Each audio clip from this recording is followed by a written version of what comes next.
Selamat malam Bapak Ibu. Seringkali kita sebagai umat Kristen menyaksikan provokasi yang dilakukan oleh orang-orang di luar Kristen terhadap kita. Bagaimana mereka melecehkan Alkitab, melecehkan tanda salib, melecehkan simbol-simbol kekristenan yang lain.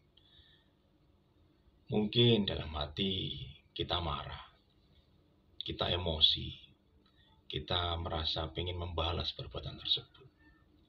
Tapi saya katakan, saya himbau kepada saudara sekalian, simbol tetaplah simbol. Iman tidak akan hilang hanya ketika simbol dari iman tersebut dilecehkan. Iman tidak akan terhilang, tidak akan berkurang kadar keimanan kita hanya karena simbol-simbol kekristenan kita dirusak, dilecehkan oleh orang. Ketika Alkitab mungkin dibuang, diinjak, dibakar, kita bisa bersikap tenang. Karena itu hanyalah simbol saja. Ketika salib dibakar, dipotong, nisan berbentuk salib dipotong, karena itu mungkin membuat iman mereka goyah, membuat iman mereka kadarnya berkurang. Kita tidak perlu emosi dalam menanggapinya. Santai saja. Kekristenan lebih dari itu semua. Kekristenan tidak akan hilang hanya karena simbol-simbolnya, hanya karena kitabnya mungkin dibakar orang. Karena apa?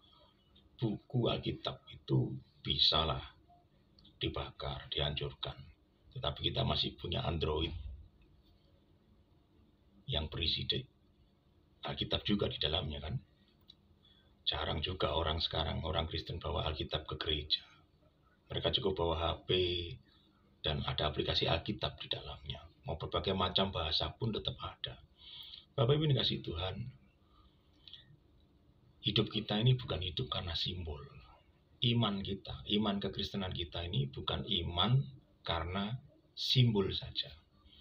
Iman kita itu di hati kita, di pikiran kita, di seluruh tingkah kehidupan kita. Disitulah letak iman kekristenan kita berada. Bapak Ibu tidak perlu takut. Seberapa banyak mereka menutup, menghancurkan, merusak simbol-simbol kekristenan kita. Kita tetaplah orang-orang yang diselamatkan oleh Tuhan. Kita tetaplah orang-orang pilihan yang dipilih oleh Allah untuk diselamatkan. Karena itu Bapak Ibu, jangan goyah, jangan gentar, jangan menanggapinya dengan emosi. Ingat firman Tuhan yang mengatakan, dalam tinggal tenang terletak kekuatanmu. Tenang menghadapi semua keadaan. Tenang menghadapi segala bentuk provokasi yang diarahkan kepada kita.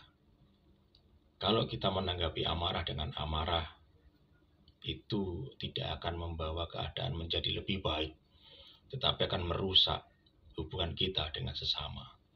Itu juga akan merusak gambar Kristus, gambaran ilahi yang ada dalam diri kita.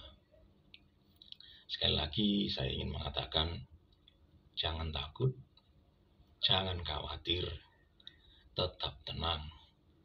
Mereka boleh merusak simbol kita.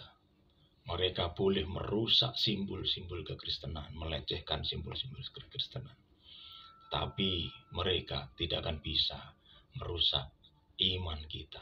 Mereka tidak akan bisa merusak iman percaya kita kepada satu-satunya Tuhan dan Juru Selamat kita, Yesus Kristus. Selamat malam, Tuhan memberkati kita semua sampai kesudahan zaman.